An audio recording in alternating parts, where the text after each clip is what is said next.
Hola, bienvenidos a un nuevo video. Mi nombre es Natalia González y el día de hoy estaremos hablando sobre cuerpo extraño en otorrino y oftalmología. Espero que les guste. Primero que todo vamos a definir qué es un cuerpo extraño. Un cuerpo extraño es cualquier objeto de origen exógeno que se introduce al organismo de manera intencional o accidental. Para el especialista es realmente importante determinar si el objeto realmente existe, si es de origen inerte o animado, su situación, su tamaño, su consistencia y su forma, si está libre o está clavado y si la condición del paciente exige o demanda su extracción inmediata mediante vías naturales o medios quirúrgicos. Entonces, sabiendo la definición de un cuerpo extraño, podemos decir que un cuerpo extraño en otorrino vendría siendo cualquier objeto de origen exógeno que se introduce en el canal auditivo externo. Cabe destacar que la presencia de cuerpos extraños en otorrino-oftalmología se da generalmente en pacientes pediátricos o en pacientes psiquiátricos. Sin embargo, no se debe descartar la posible presencia en un adulto que pueda haberse causado de manera intencional.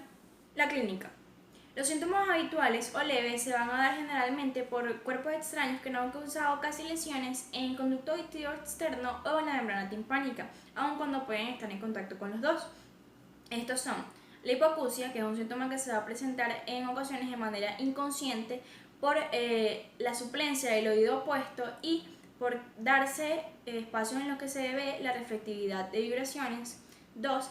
La acusia, que es un síntoma que se presenta generalmente en niños y por lo tanto a estos le dan casi o ninguna importancia y los objetos son descubiertos de manera ocasional. 3. Los zumbidos, que pueden ser causados bien sea por el volumen variable de un objeto o por animales. El 4, el dolor causado por lesiones que se dan en el conducto auditivo externo o en la membrana timpánica. 5, la cefalorrea y 6, la tos, que es un síntoma reflejo.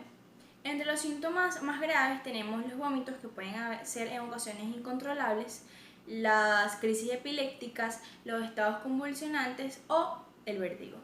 El diagnóstico. Según la clínica del paciente, el diagnóstico se confirma con un espéculo óptico. El pabellón auricular se extiende hacia arriba y hacia afuera para tener una mejor visualización del canal auditivo externo.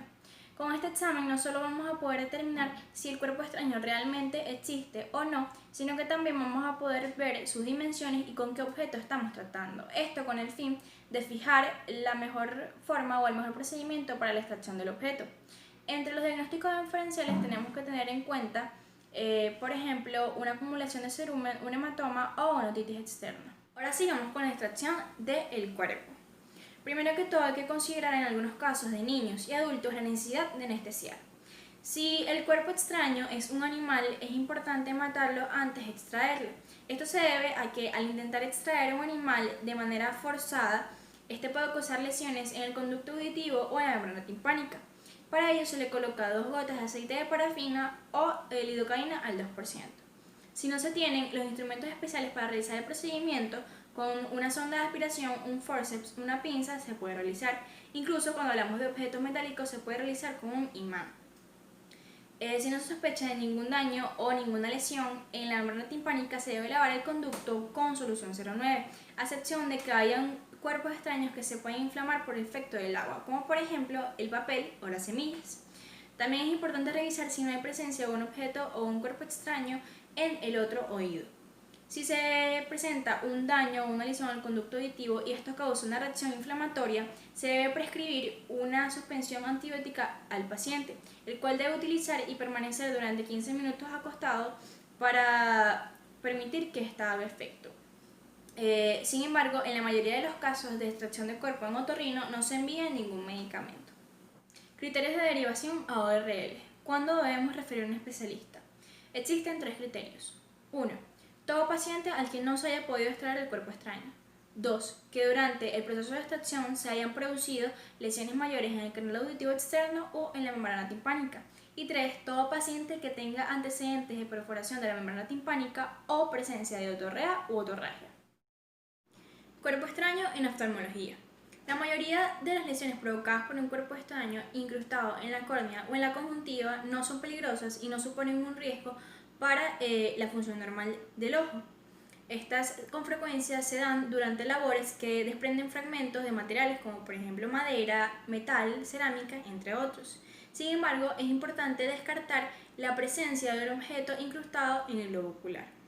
La clínica. El primer síntoma que presenta el paciente es la sensación de tener algo en el ojo. Esta viene acompañada con enrojecimiento, irritación, dolor, lagrimeo y en algunas ocasiones acumulación de sangre. En algunos casos más graves, esto puede ocasionar la pérdida parcial o completa de la vista de manera temporal. El diagnóstico. Para realizar un diagnóstico adecuado, lo primero que se pide es una anamnesis detallada. Además de esto, se hace un examen físico. En el examen físico vamos a revisar el tamaño, si están asimétricas y la reflexión a la luz de la pupila. Se recomienda realizar un examen directamente del oftalmoscopio para poder visualizar el fondo de ojo y el globo ocular de manera completa. Se le pide al paciente que mire hacia arriba, hacia abajo, hacia su derecha y hacia su izquierda para revisar las funciones motoras del ojo. Y por último, se le pide que mire hacia arriba para revisar el fornix inferior del saco conjuntival y se invierte el párpado superior para revisar la conjuntiva palpebral. De acuerdo a los resultados que arrojen la anamnesis y el examen físico es que se va a determinar si hay presencia o no del cuerpo extraño en el ojo. Proceso de extracción del cuerpo extraño. Lo primero que se debe realizar es lavar la herida con solución 09 y evaluar los daños o las lesiones en el globo ocular, sus dimensiones, su localización, entre otros. Hay dos procedimientos para extraer el objeto y estos dependen de la situación del mismo, es decir, si está ubicado en la córnea o en la conjuntiva o si está intramuscular. Si está ubicado en la córnea o en la conjuntiva, inicialmente se debe colocar anestesia en el saco conjuntival. Después, si está ubicado en la conjuntiva, se puede extraer con un algodón húmedo, pero si está ubicado en la córnea, se debe extraer con una aguja con punta de roma, lo cual no representa un peligro para la perforación de la córnea y es muy utilizada en el área de oftalmología. Además, no se puede extraer el objeto de la córnea hasta que no se sepa qué tan profundo está incrustado y para ello se puede realizar una prueba de lámpara de hendidura. Después se debe realizar la prueba de Seidel.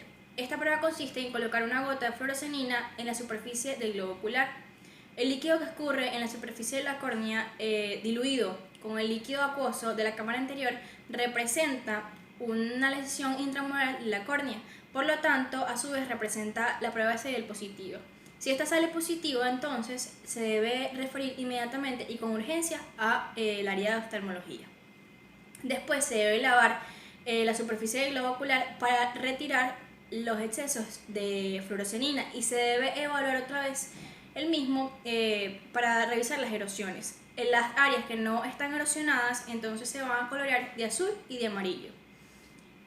Después se debe realizar o se debe colocar en el ojo un medicamento dilatador de la pupila con efecto corto para revisar si hay un objeto incrustado dentro del globo ocular. Si el objeto es metálico, según los datos recogidos en la anamnesis, se puede hacer un rayos X y si el objeto no es metálico, se puede hacer una ecografía del globo ocular. Por último, colocar un ungüento antibiótico y dejar el ojo sin ningún apósito. Dejar la córnea expuesta o libre le da mayor acceso al medio ambiente y por lo tanto al oxígeno, lo que acelera su recuperación y no causa alteraciones en la visión binocular. Después, realizar una profilaxis antitetánica, colocar un analgésico y por último, indicar control al día siguiente. En el caso de que el cuerpo extraño esté intramuscular, lo primero que se debe realizar es una profilaxis antitetánica. Se debe administrar un analgésico, pero se recomienda no utilizar ningún AINE porque esto puede ocasionar un mayor sangrado. Después se debe verificar si el objeto es metálico o no. Si es un objeto metálico, se debe realizar una radiografía y si no es un objeto metálico, una ecografía. Por último, se cubre el ojo con un apósito y se envía al paciente al centro oftalmológico más cercano. Espero que les haya gustado el video. Si te gustó, dale like y suscríbete a nuestro canal para seguir viendo contenido sobre medicina. Muchas gracias.